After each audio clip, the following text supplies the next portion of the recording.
Well, you're also obviously well known for the state, which I feel like also would be a great Quibi show. I know you had a little reunion, but what do you think about that possibility? We do talk about it. Uh, I think every year it gets likelier and likelier the state will do something. I know. So we did a big benefit show recently on Zoom, and we had the entire group, including Todd, who's in South Korea, and actually Dave Foley from Kids in the Hall joined us to do a little bit with us, just because it was like so many weird white comedians from the 90s. We were like, let's just introducing them. And then like Dave came in, Foley from Kids in the Hall, and was like, oh, we're like, no, wrong Zoom, man. That's a different meeting. And jokingly, I'd said to Dave Foley, I was like, maybe, when COVID, when there's at least some sort of vaccine or something and theaters open, I was like, what about a state Kids in the Hall, Monsters of Rock tour together? Oh, and I was not kidding, and I don't think Dave was kidding, but I think it could be. I would love to see something like that, like go do like a great live tour with Kids in the Hall or something. That'd be amazing. When we were doing the state, we asked MTV if they would, before we had our own show, they were doing a show called You Wrote It, You Watch It with Jon Stewart hosted it. And we said, could we please do some sketches in the show? And they said, no, thank you. Right. So what we did is we were like, well, fuck it. And we went out and we shot like 3 sketches in a weekend, just sort of on spec. And David Wayne went and like forced the executives to at least look at them. And they were like, oh, these are great. Yeah, sure, you can be in the show. And then that got us our other show.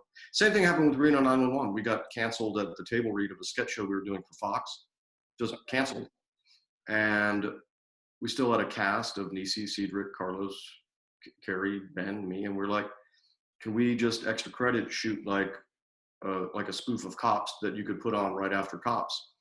And they were like, you don't have to do that. You could just leave. And we're like, what if we just did it for extra credit? So just, don't ask permission.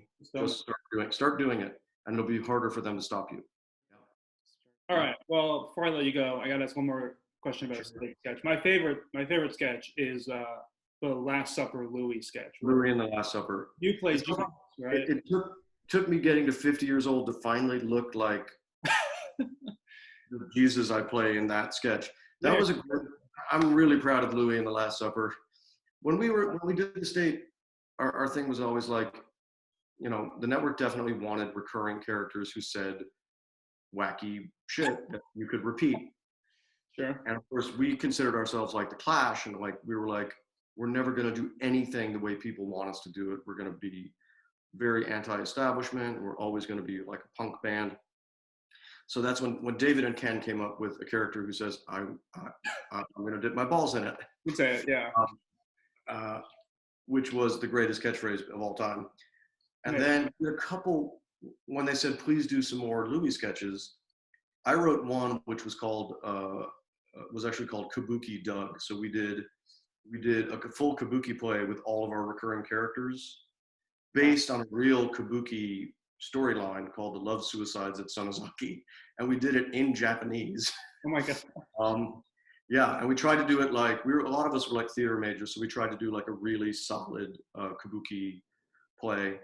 And then the other one we did was Louis at the Last Supper. And I love that sketch so much too. Even when I watch it now. It holds up, it's perfect. Baba Ganoush! Oh, yeah, that's David Wayne saying Baba Ganoush. What do you got for me? Yeah. So that's interesting. So MTV wanted you to come up with these catchphrases, and they liked it, or was MTV initially worried about? Oh, they were. You know what? MTV was always really cool to us, to be honest. And in fact, even when we quit MTV, which is what we did, so stupidly, we quit MTV for a series of specials at CBS, which of course ended up we got canceled right after the first one. Our ratings were so epically low. I think we set like a record for a bad number on CBS on a Saturday evening. But MTV was always very good to us. But they had offered us a ton more shows on the air. And, one of my great regrets is what would have happened if we had kept doing them? Because I think things were getting pretty cool and we were really finding our voice. And then right when we'd like could and should have hit our stride, we collapsed. And yeah, to think that there could have been that many more episodes of The State is right. Well, and in many ways there are more episodes of The State, except that they're called Stella, they're called Reno 911, they're Viva Variety, they're Michael and Michael Have Issues. They're all these things that are really, yeah, That's a good point. We might not have Stella or Reno 911 if not for the fact that The State ended. So exactly. Yeah. the silver lining. Yeah.